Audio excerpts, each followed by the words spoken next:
Bismillahirrahmanirrahim. Assalamualaikum warahmatullahi wabarakatuh.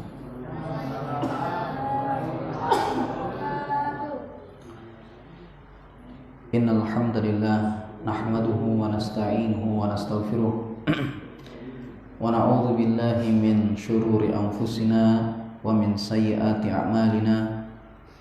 May yahdihillahu fala mudilla lahu wa may yudlil fala hadiya lahu. Asyhadu an la ilaha illallah wahdahu la syarika lah wa asyhadu anna Muhammadan abduhu wa rasuluh.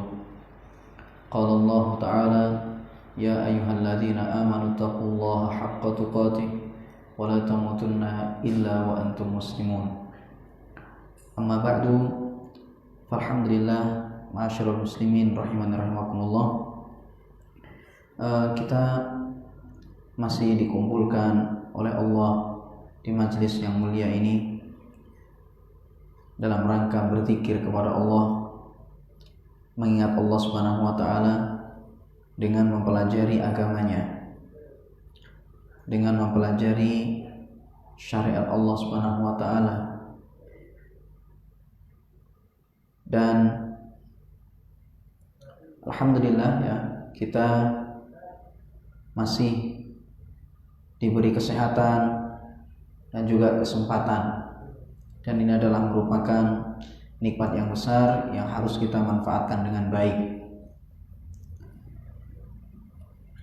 Alhamdulillah jemaah sekalian, kita kembali bisa melanjutkan kajian kita ini, yakni kitab Al-Adabul Mufrad karya Al-Imam Al-Bukhari rahimahullah, yang mana kitab ini berisi hadis-hadis yang berkaitan dengan adab atau etika.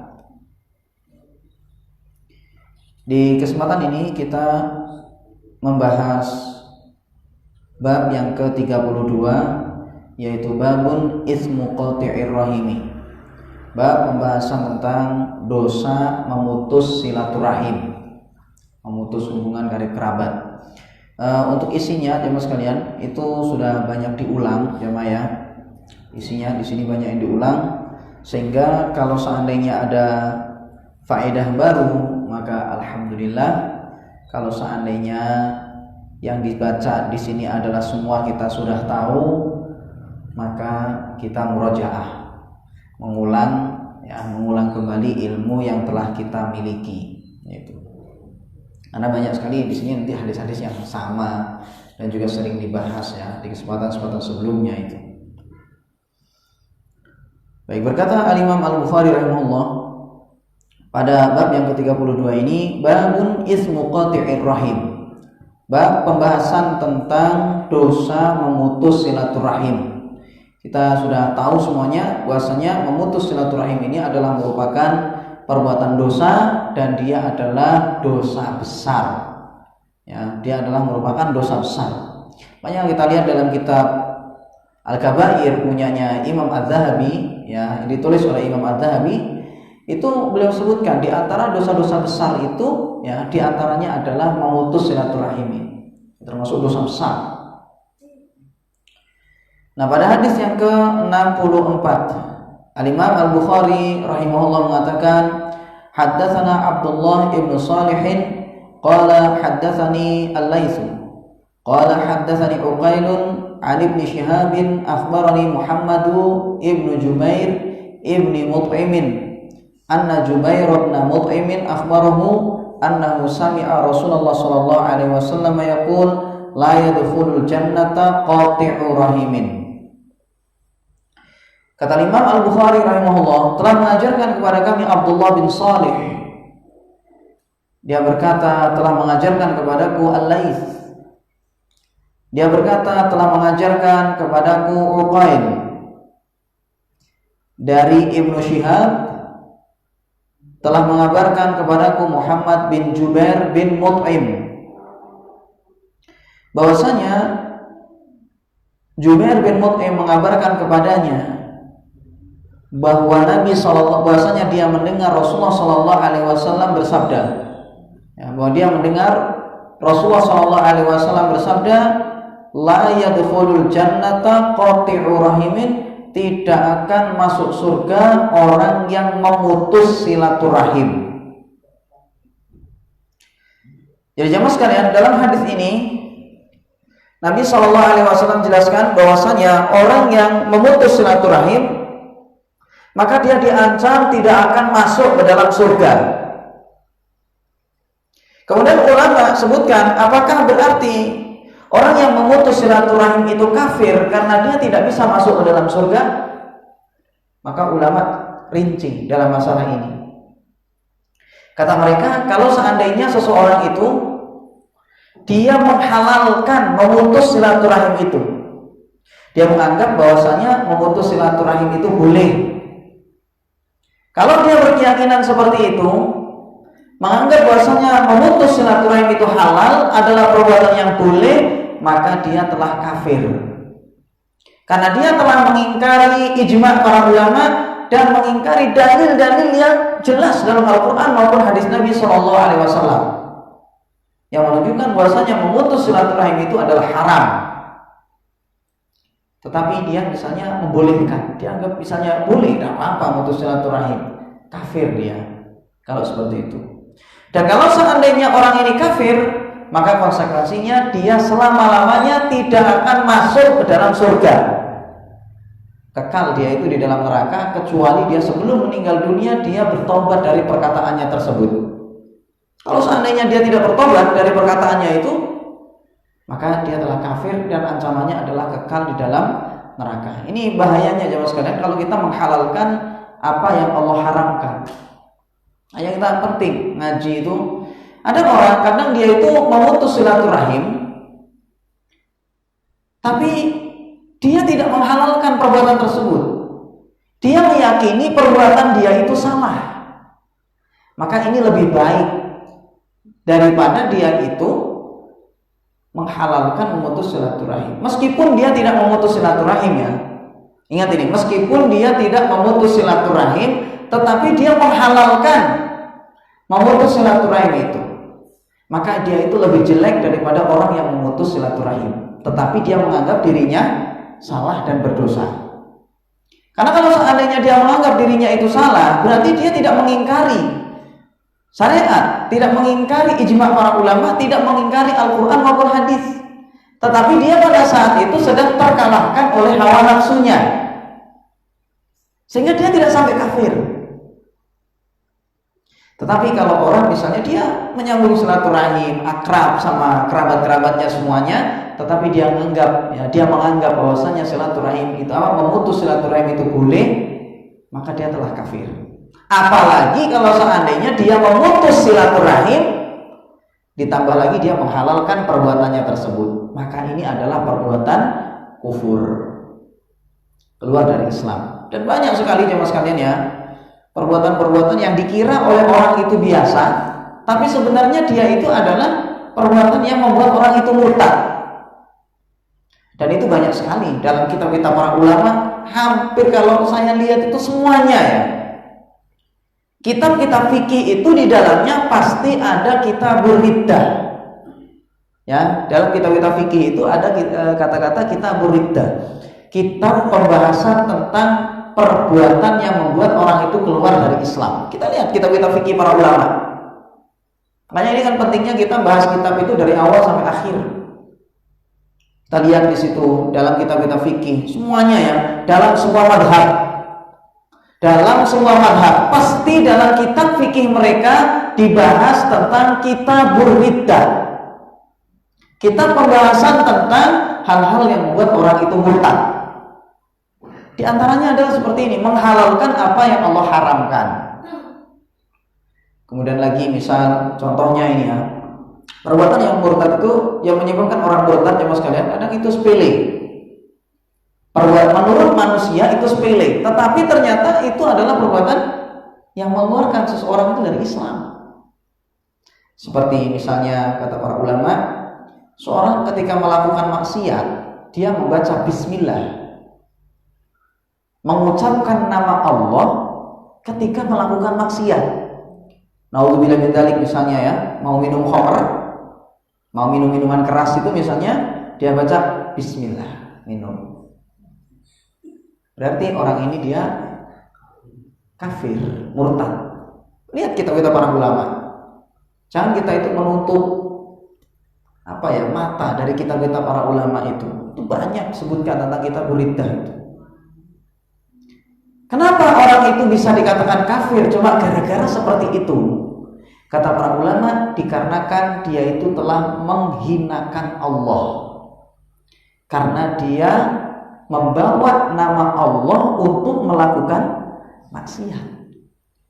Dan ini adalah bentuk penghinaan kepada Allah Subhanahu wa taala. Dalam Al-Qur'an Allah Subhanahu wa taala berfirman, "Qul abillahi wa ayatihi wa rasulihi kuntum tastahzi'un la ta'tadiru qad kafartum ba'da imanikum." Kata Allah Subhanahu wa taala, katakanlah wahai Muhammad, apakah kamu itu terhadap Allah dan juga ayat-ayatnya dan juga rasulnya? Qul abillahi wa ayati wa rasulihi, dan juga kepada rasulnya kalian itu mengolok-olok, mengejek. Tidak usah kalian itu minta maaf, dikarenakan kalian itu telah kafir setelah kalian beriman. Jadi dalam Al-Quran jelas sekali, orang yang mengolok-olok ayat-ayat Allah, mengolok-olok nama Allah, mengolok-olok Nabi SAW, maka dia keluar dari Islam. Karena Allah Subhanahu wa taala mengatakan la ta'tadiru, jangan kamu minta maaf sudah. Qad kafartum ba'da imanikum, kalian sudah kafir setelah beriman. Misal lagi jemaah sekalian, ya. Ketika mau berzina, misal baca bismillah juga. Mau berzina, baca bismillah, sama. Dia membaca bismillah, mengucapkan nama Allah ketika melakukan maksiat. Ini adalah penghinaan kepada Allah Subhanahu wa taala, seolah-olah itu remeh. Makanya kan tentang ayat tadi itu, kenapa kok bisa ayat itu turun? Sebabnya itu apa? Dahulu orang-orang kafir, orang-orang munafik ya, ketika mereka itu mau mengadakan perang Tabuk pada saat itu, di tengah perjalanan, orang-orang itu ada yang mengatakan tidaklah Muhammad itu kecuali adalah, dan juga sahabatnya ya, tidaklah Muhammad dan sahabatnya itu melainkan adalah orang yang perutnya itu buncit, artinya doyan makan, dan dia adalah orang paling takut ketika ketemu musuh. Dia mengatakan seperti itu saja. Kemudian habis itu ternyata kabar ini sampai kepada Nabi SAW. Jadi ada orang yang lapor kepada Rasulullah, dan ternyata sebelum orang ini datang kepada Nabi SAW, ayat tadi itu sudah turun, yang menunjukkan bahwasanya perbuatan mereka itu adalah perbuatan kufur. Sebelum orang ini lapor ya, sebelum ada yang lapor sama Rasulullah, ternyata ayat tadi itu sudah turun duluan. Karena Allah Subhanahu wa taala mengetahui apa yang dilakukan oleh manusia pada saat itu. Meskipun Nabi SAW belum tahu, tetapi Allah Maha mengetahui. Turunlah ayat tadi itu, menceritakan tentang orang-orang yang telah menghina Nabi SAW dan para sahabatnya.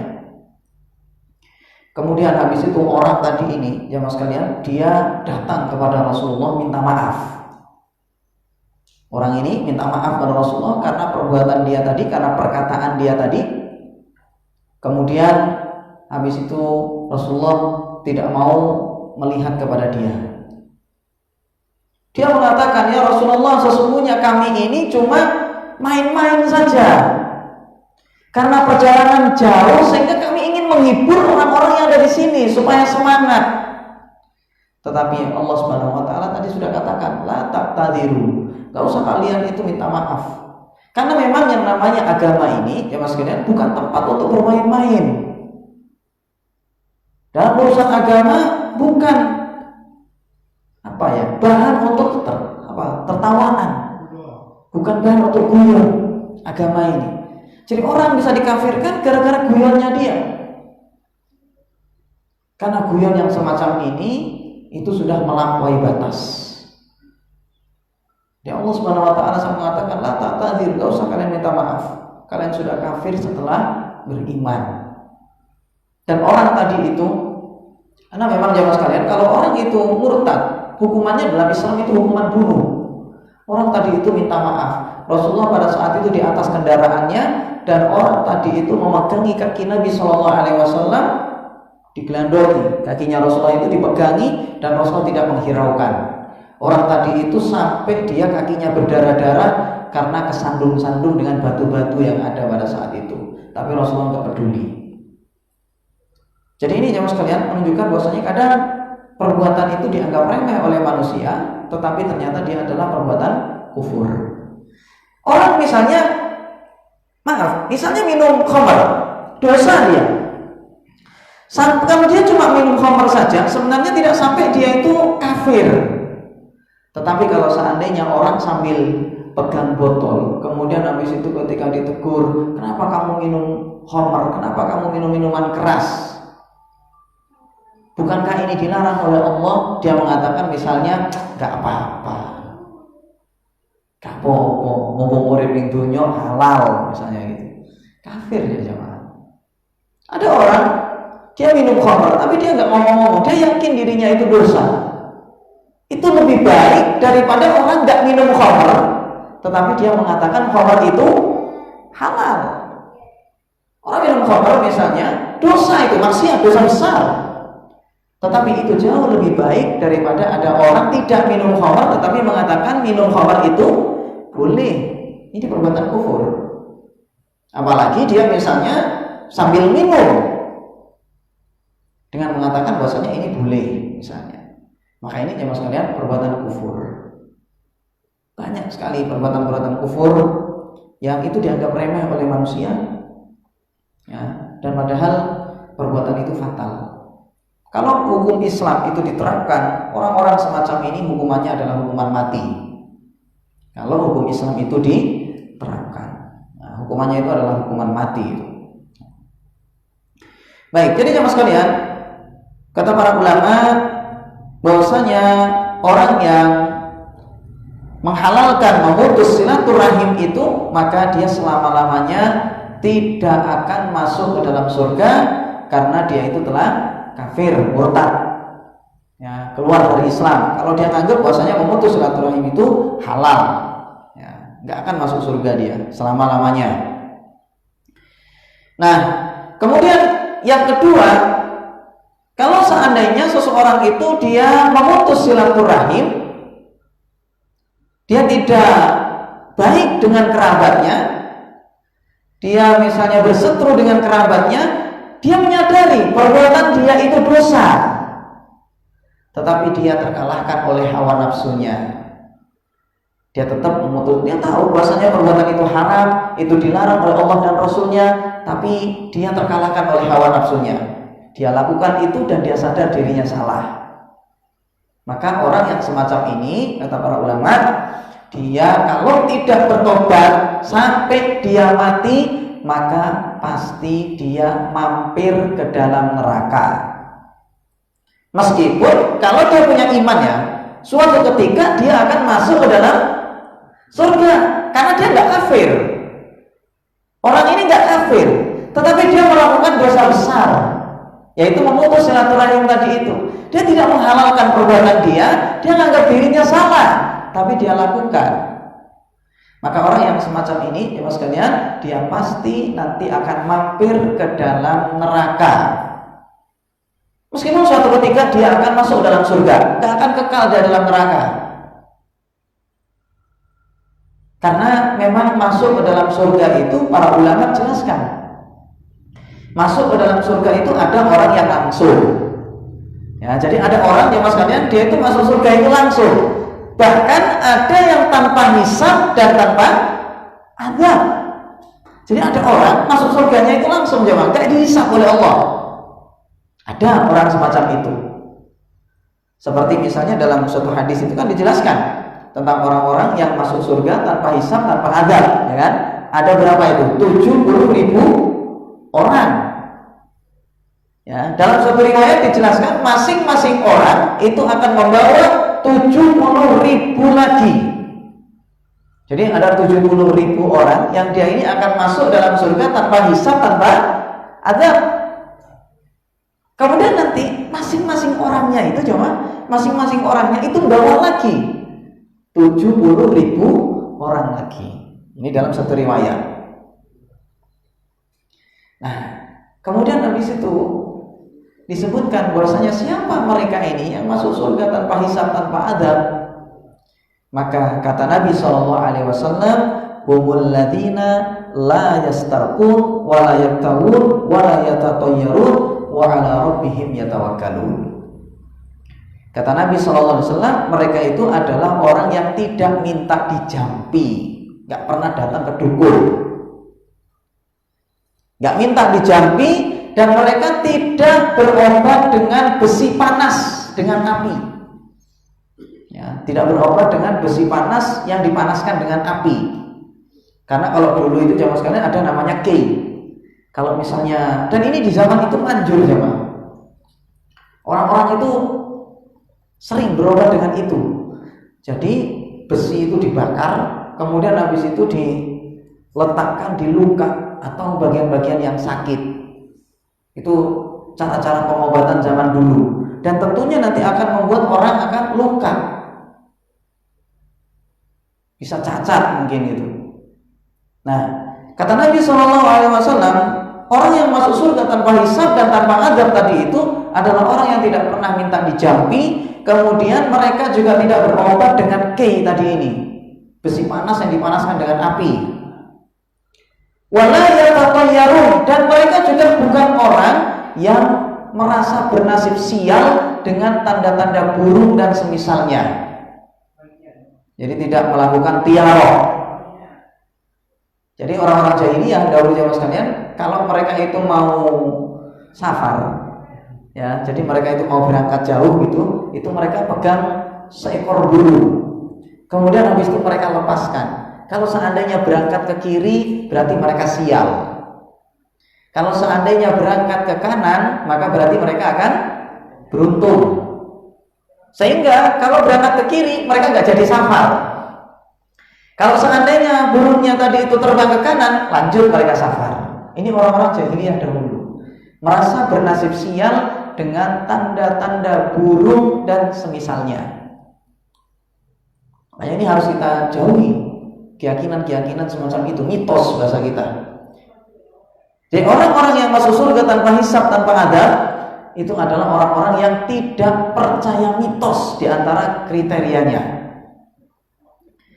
Kemudian kata Nabi SAW, wa ala rabbihim yatawakkalun, dan mereka itu adalah orang yang selalu tawakal kepada Allah, yaitu orang yang berserah diri kepada Allah, menyerahkan semua urusannya kepada Allah Subhanahu wa taala, pasrah sama Allah.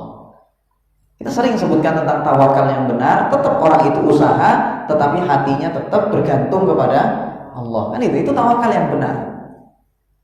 Rasulullah dan para sahabatnya adalah orang yang paling tawakal, tetapi mereka kerja sama. Mereka cari usaha juga sama. Ada yang berkebun, ada yang mengembala, ada yang berdagang. Para sahabat itu dulu macam-macam. Sehingga ini menunjukkan bahwasanya tawakal itu bukan berarti orang itu nggak kerja. Dia tetap bekerja, berusaha, tetapi dia serahkan sepenuhnya kepada Allah Subhanahu wa taala. Jadi ikhtiar saja dia.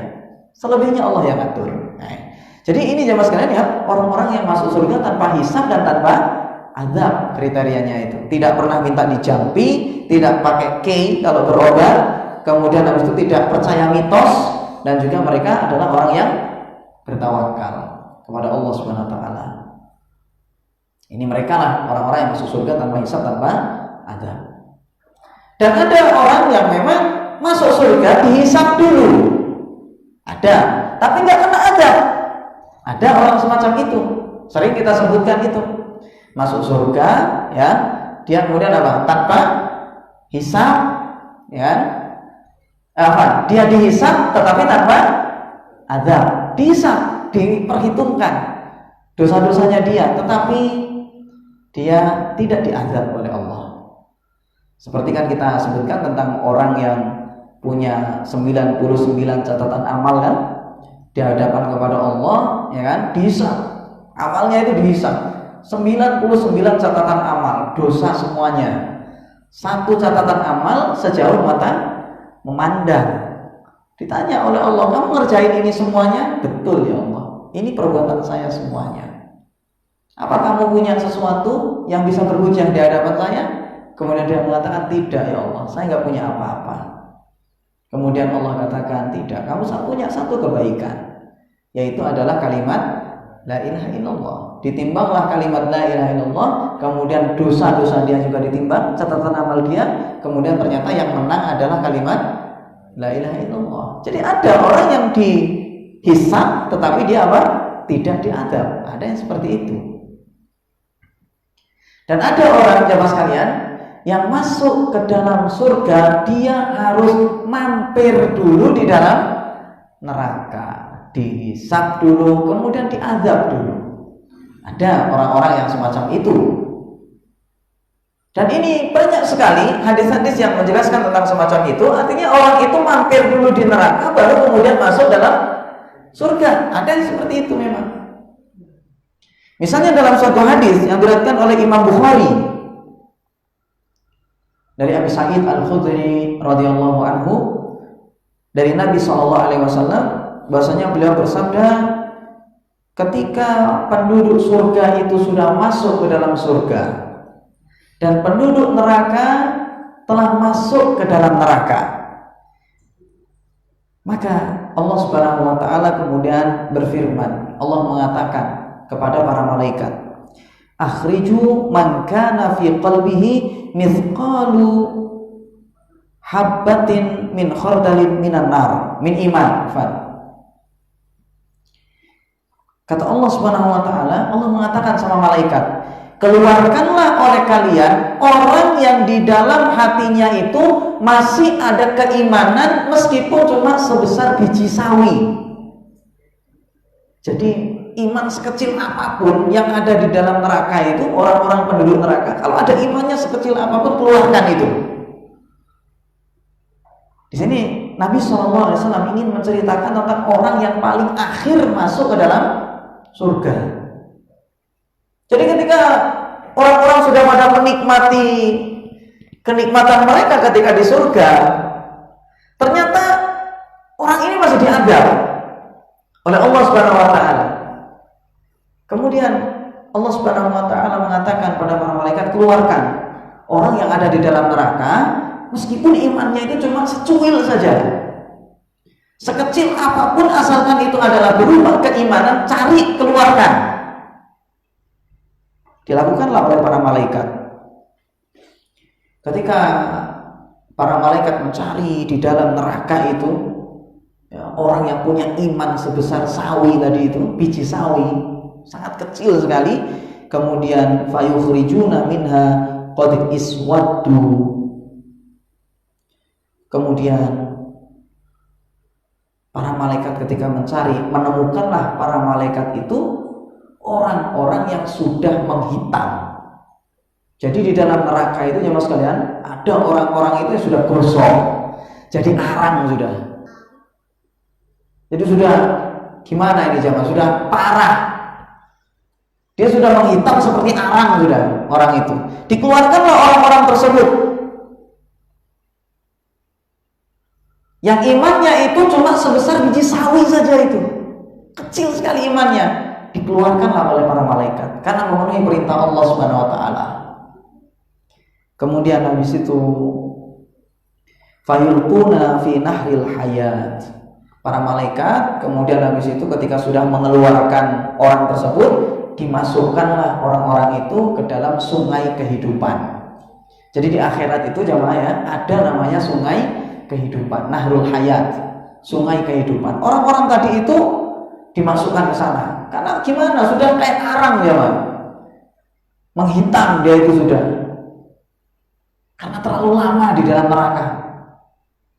Kemudian habis itu fayan butuna, dia kemudian setelah dimasukkan, mereka ini ya dimasukkan dalam sungai kehidupan tadi, kemudian mereka tumbuh lagi. Kama tanbutul hibbatu fi janibis sahil. Mereka itu tumbuh ya seperti biji-bijian yang ada di pinggir sungai bah. Jadi di pinggirnya banjir itu jamaah kan ada endapan-endapan itu kan. Kadang kan ada biji-biji yang mencukul itu kan. Nah, orang-orang itu jamaah sekalian, ketika dimasukkan ke dalam sungai kehidupan tadi seperti itu dia. Dia tumbuh seperti biji yang ada di pinggirnya sungai bah atau banjir. Ada endapan-endapan di situ yang menumbuhkan tumbuhan seperti itulah dia. Kata Nabi SAW, alam taro anna takhruju safra'a multawiyatan. Bukankah kamu lihat ya, biji-bijian tersebut dia itu tumbuh dalam kondisi warnanya kuning kemudian melingkar-lingkar. Jadi orang itu bangkit itu seperti itu tadi.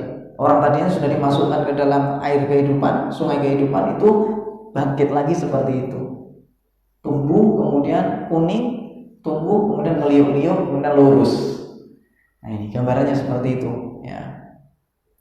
Nah, sehingga jemaah sekalian, dari hadis ini menunjukkan bahwasanya memang ada orang yang masuk surga tetapi dia harus mampir dalam neraka.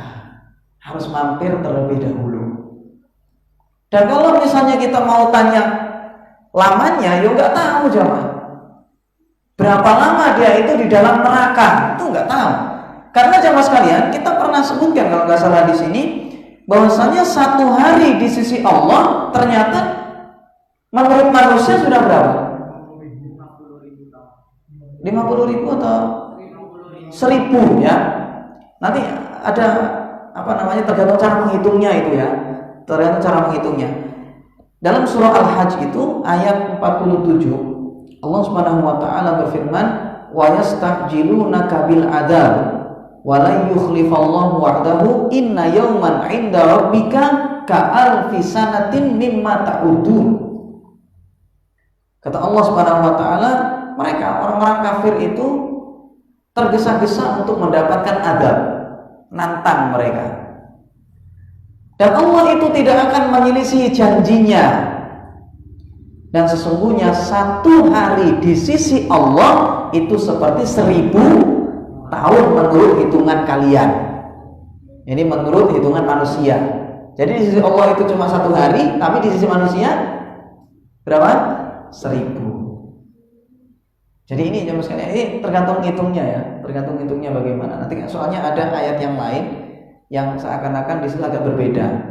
Tapi di situ kata para ulama tergantung menghitungnya bagaimana atau cara menggabung antara 2 ayat itu bagaimana saja. Kalau dalam ayat ini dijelaskan yaitu adalah 1 hari di sisi Allah ternyata seperti 1000 tahun di mata manusia. Lalu gimana kalau di dalam neraka 4 hari, 5 hari? Kita ini jamaahnya 60 tahun itu lama sudah ya. Capek kita sudah itu nunggu di dunia ini. 40, 60 tahun capek kita ini. Dengan segala kepelikan dan ujian yang ada di dunia ini kita capek sudah. Lalu bagaimana dengan orang itu tinggal di neraka sampai sekian ribu tahun? Dan di neraka itu tidak ada kesenangan. Jangan dikira nanti di situ ada hari libur, mereka jalan-jalan ke surga, tidak ada. Kalau sudah di neraka itu ya sudah azab dan azab. Makanya dijelaskan dalam Al-Quran itu kan bahwasanya dari depan api, dari belakang api, dari atas api kan itu kan. Mereka diliputi oleh api, azab. Itu neraka. Coba bayangkan di situ kalau seandainya sampai sekian ribu tahun ada di dalam neraka itu.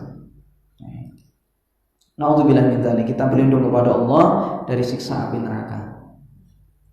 Nah, jadi jemaah sekalian, intinya kalau orang itu dia memutus silaturahim, ya, dia memutus silaturahim dan dia tidak menghalalkan perbuatan dia tersebut, maka dia pasti mampir dalam neraka. Ya, karena Rasulullah mengatakan, la yadkhulul jannata qati'ur rahimin. Tidak akan masuk ke dalam surga orang yang memutus silaturahim. Jadi harus diadab dulu sampai dosanya itu sudah selesai terbayar, baru nanti dia dimasukkan dalam surga. Kalau dia itu adalah orang yang beriman.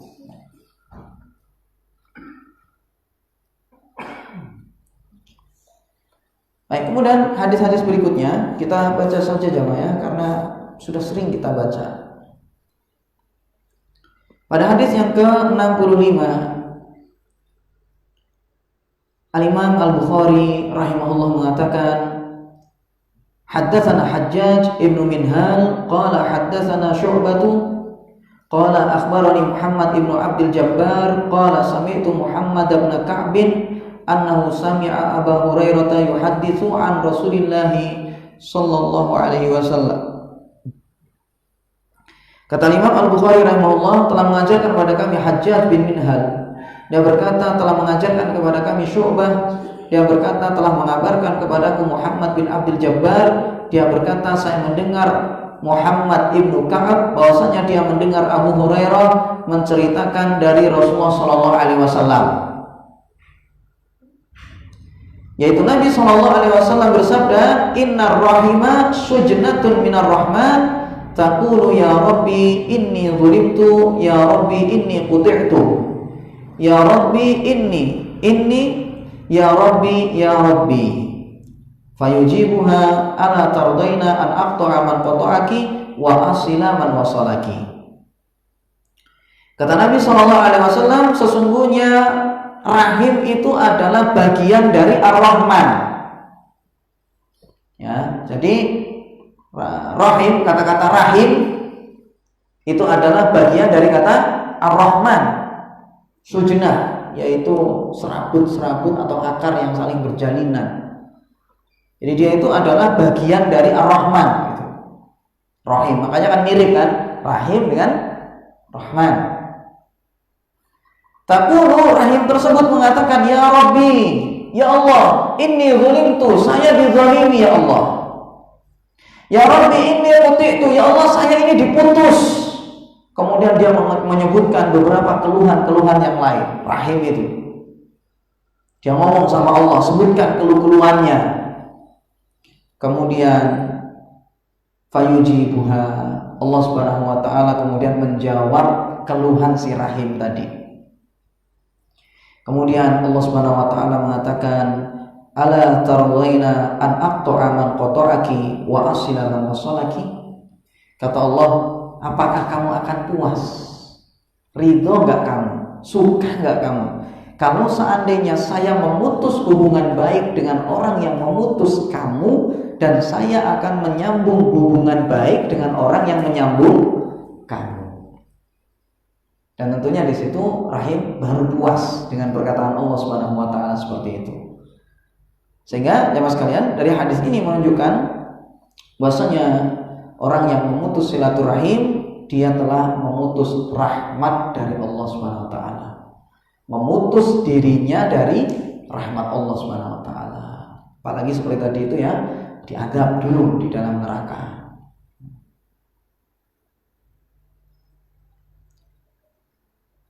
Dan hadis ini jemaah sekalian sudah sering kita baca. Kemudian hadis berikutnya pada hadis yang ke-66. Sudah adzan? Belum?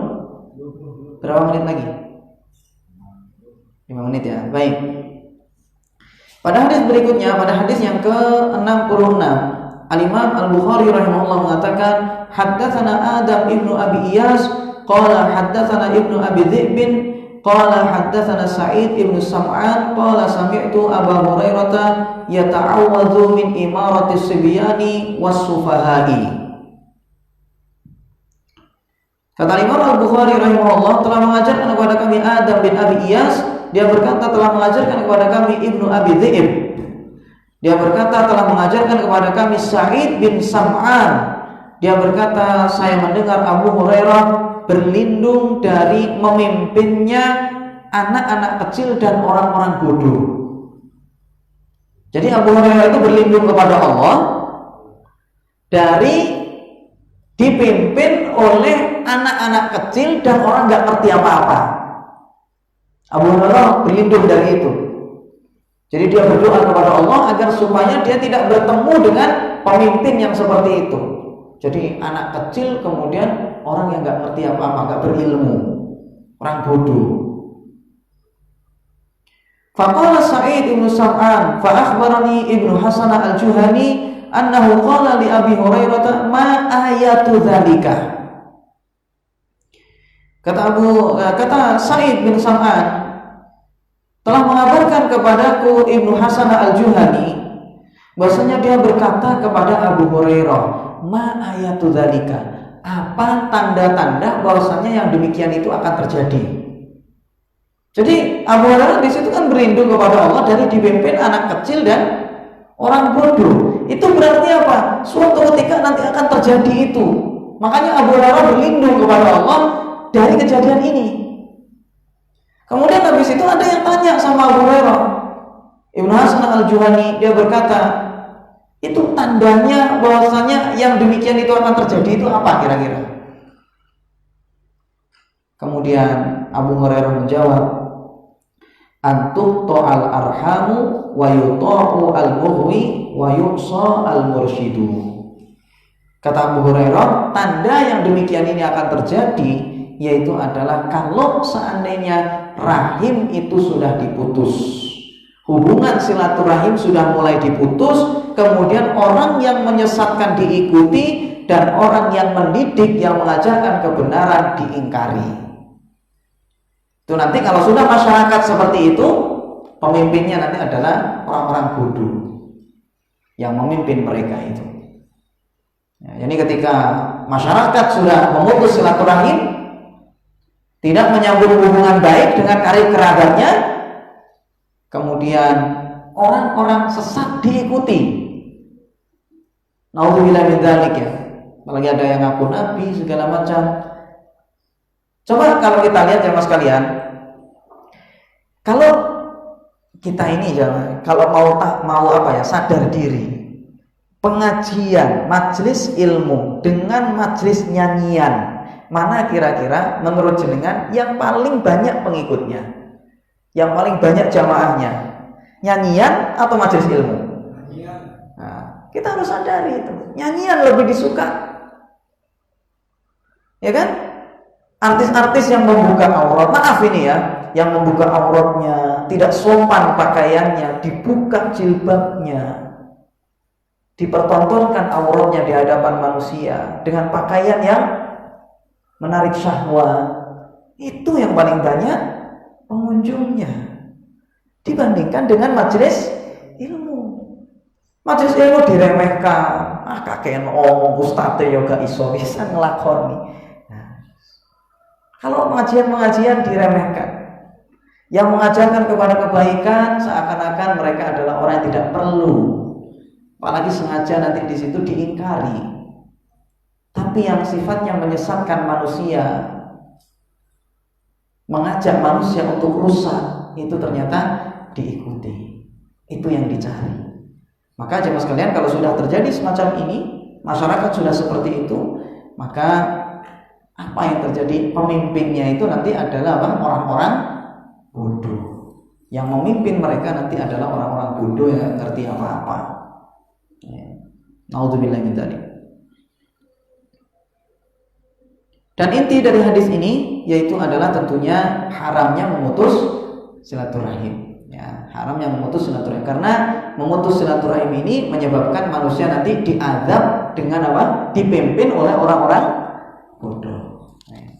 Gara-gara memutus silaturahim dan mengikuti orang-orang yang menyesatkan dan merusak.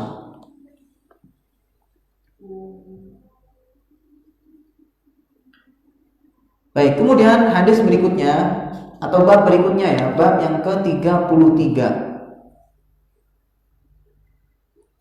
Berkata Al-Imam Al-Bukhari rahimahullah, babun uqubatu qati'ir rahimi fid dunya. Bab pembahasan tentang hukuman bagi orang yang memutus silaturahim di dunia. Kalau memutus silaturahim di akhirat sudah sering kita sebutkan itu hukumannya. Ya, memutus hubungan silaturahim, ya, itu hukumannya sudah sering kita jelaskan. Ini yang berkaitan dengan akhirat. Cuma di sini bagaimana dengan yang di dunia ini? Hukumannya apa? Maka berkata Al-Imam Al-Bukhari rahimahullah, haddatsana Adam qala haddatsana Syu'batu qala haddatsana Uyainatu ibnu Abdurrahman qala sami'tu abi yuhadditsu an Abi Bakrata qala qala Rasulullah sallallahu alaihi wasallam, ma min dzanbin ahra an yu'ajjilallahu li sahibihi al-'uqubata fid dunya ma'a ma yuddakharu lahu fil akhirati min qati'atir rahimi wal baghi. Kata Imam Al-Bukhari rahimahullah, telah mengajarkan kepada kami Adam. Dia berkata, telah mengajarkan kepada kami Syu'bah. Dia berkata, telah mengajarkan kepada kami Uyainah bin Abdurrahman. Dia berkata, saya mendengar ayahku menceritakan hadis dari Abi Bakrah. Dia berkata, Rasulullah SAW bersabda, tidak ada satu dosa pun yang lebih pantas untuk disegerakan hukumannya bagi pelakunya di dunia ini ditambah dengan hukuman yang ada di akhirat dibandingkan dengan memutus silaturahim dan berbuat zalim. Perhatikan ya mas kalian, hadis Nabi SAW, tidak ada satu dosa pun yang lebih pantas untuk disegerakan hukumannya oleh Allah bagi pelakunya di dunia ini sebelum hukuman yang ada di akhirat yang disiapkan untuk dia dibandingkan dengan apa? Dosa memutus silaturahim dan juga berbuat zalim kepada manusia, melampaui batas. Jadi orang yang memutus silaturahim dia akan mendapatkan dua hukuman dan itu pasti.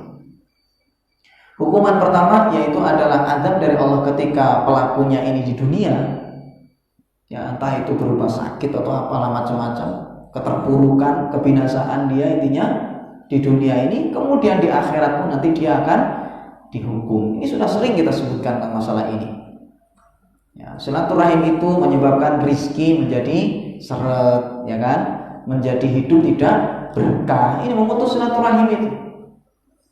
Rizki tidak berkah, hidup tidak berkah, ibadah susah, hati pun susah. Ya, ibadah jadi tidak tidak mudah, sulit dalam beribadah. Ya. Ibadah susah, hati pun selalu gelisah. Gara-gara memutus silaturahim dan juga berbuat zalim sama orang. Baik zalim di sini adalah dengan perkataan atau dengan perbuatan. Sama di situ akan disegerakan hukumannya oleh Allah bagi pelakunya itu, orang yang zalim, menyakiti orang lain, melampaui batas kepada saudaranya, baik dengan perkataan atau dengan perbuatan, hukumannya itu akan dia rasakan di dunia ini.